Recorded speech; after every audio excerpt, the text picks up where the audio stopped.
اور ان بنیادوں پر دین کی جو عمارت تعمیر ہوتی ہے، ان پر دین کا جو ڈھانچہ تعمیر ہوتا ہے، ان کا جو سٹرکچر تعمیر ہوتا ہے، اس کی جو صورت بنتی ہے، اس کا جو فارم بنتا ہے، یہ فارم پیغمبر دیتے ہیں۔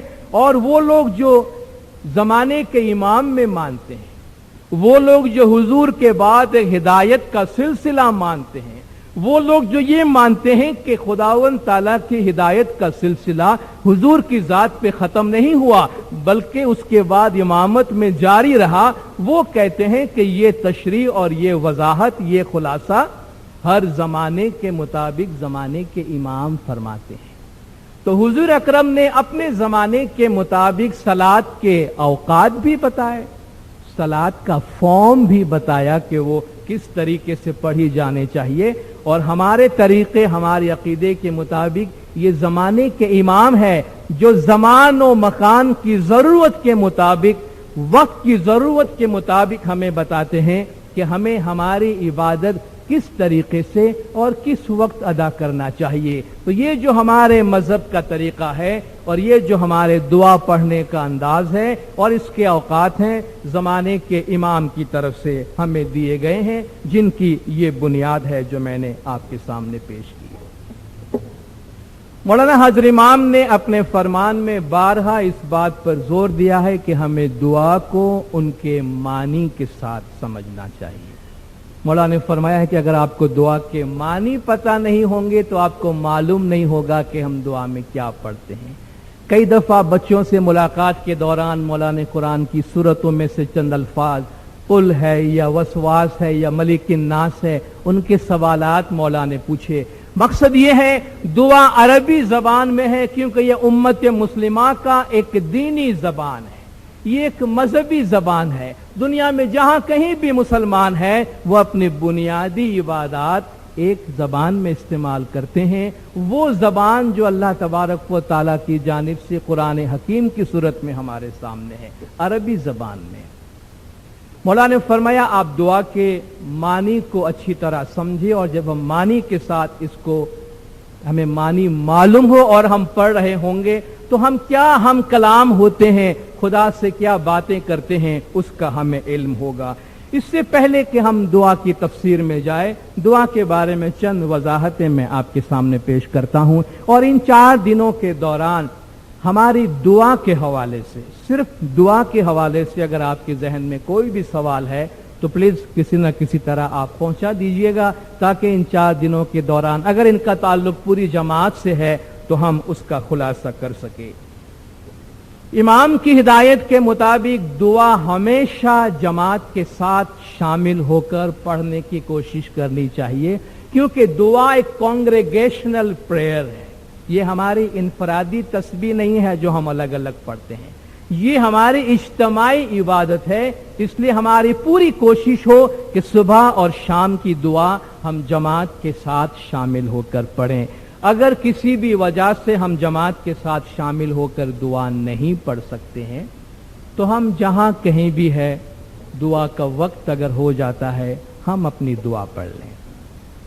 اگر ہم ایسے کام میں مصروف ہیں کہ دعا نہیں پڑھ سکتے ہیں تو کم از کم اپنے ذہن میں اتنا یاد کر لیں کہ یہ دعا کا وقت ہو گیا ہے مگر میں دعا نہیں پڑھ سکتا، اور بعد میں اولین فرصت میں ہم اپنی دعا پڑھ لیں۔ ہمارے بہت سے خدمت گزار بار بار یہ سوال پوچھتے ہیں، دعا کے دوران وہ ڈیوٹی پر ہوتے ہیں، دعا سنتے بھی ہیں اور ڈیوٹی بھی دیتے ہیں، وہ پوچھتے ہیں کیا ہماری دعا قبول ہوتی ہے یا نہیں۔ دیکھیے ہم جب ڈیوٹی پہ ہوتے ہیں تو ہماری جو پرائمری آبجیکٹیو ہے، ہماری جو پرائمری رسپانسبلٹی ہے، ہماری جو اولین ذمہ داری وہ ہماری ڈیوٹی ہے، ہمارا سارا دھیان ہماری ڈیوٹی پہ لگا ہوتا ہے، اور ڈیوٹی کو انجام دینے کے لیے دعا سے ہمارا دھیان ہٹنا ہی پڑتا ہے۔ تو وہ ہم نہیں کہہ سکتے کہ ہم نے دعا میں شرکت کی یا ہم نے دعا پڑھی، اس لیے ہم اپنے دھیان سے ڈیوٹی انجام دیں، اور جب ہم ڈیوٹی سے فارغ ہو جائے تو علیحدہ بیٹھ کر اپنی دعا پڑھ لیں، تاکہ دعا کے ساتھ بھی پورا انصاف ہو اور جو ہماری ڈیوٹی ہے اس کے ساتھ بھی پورا ہم انصاف کر سکے۔ اگر ہم جماعت خانے میں دیر سے پہنچتے ہیں اور دعا شروع ہو گئی ہے تو ہم جماعت کی دعا کے ساتھ شامل ہو جائیں، اس وقت اپنی دعا الگ سے نہ پڑھیں،